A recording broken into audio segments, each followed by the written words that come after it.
Sangawalan out there. Today, Sankaki kom na pa na Pastor Rick and Bakti hiam chile. Do you need a physician? Do you need a doctor? That doctor of, not a doctor of medical, but a doctor from spiritual heal. Naka adin na siawan na kisam hiam. Nalungkam na din na siawan na kisam hiam tinong dong hi. Tunin kesong nangong dong nuaming. Kasyang to kiang panin tidam na. Lungsim tol dam na kisam mite. Topa mai topa kepunga ang suanin. Na buak van gikte kerong teipi lo hi. Na tunget sot tama ding hi. Na lungkam na sot kama ding hi. Ai zon topa ina nang hong samina amakya vazuan ni. Topa ina ang damsak nuam hi. Sisters and brothers, here in this place, if you feel lonely, if you feel like your friends don't want to talk to you, if you feel like your parents don't understand you, if you feel like you're lonely every time, if you need spiritual healing, God is calling on to you tonight, today. He is here for you always. He's beside you all the time. Just call out to Him. The Holy Spirit is into you, within you. Hallelujah. He wants to give you heal.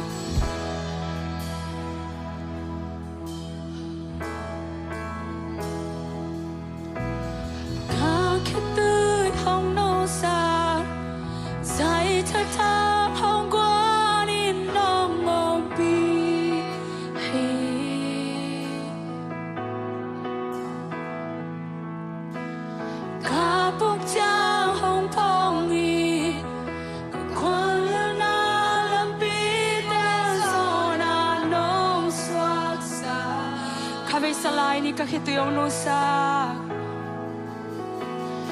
kakituyong nusa, say tatak hong guarin ng mumpihi. Tau pa ng mumpiayo, kapuk siya hong pongi, kakwala na lapit ko zona nong swaksa.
Kapuk siang phong y,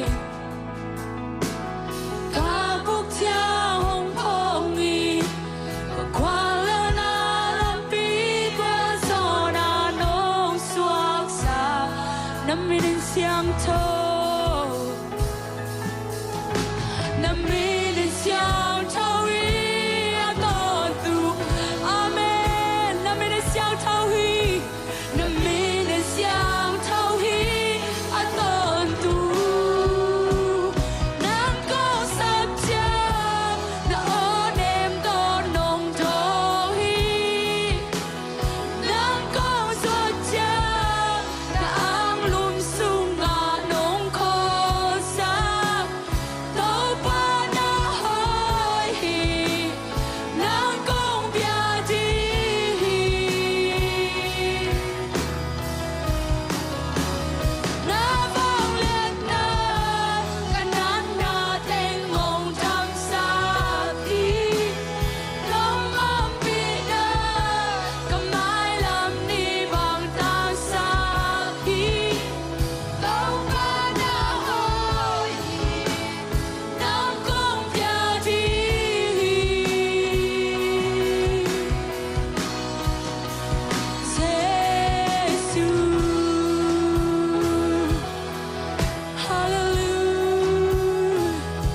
con xuân nào cái lấy tung nun tang nào hắc sai công suất sim buồn am ông coi đến nó khen nói đâu pa nằm mà công suất sim nó ngang van đến các khi tùy theo ông nu sắc đến đâu pa nằm công sắp sim nó đong đến đâu pa nằm mà tung alung cha mong hallelujah oh thank you Jesus thank you Jesus Dana kana te om lo hilo to te sung parang kan suan pi oh ang matut pi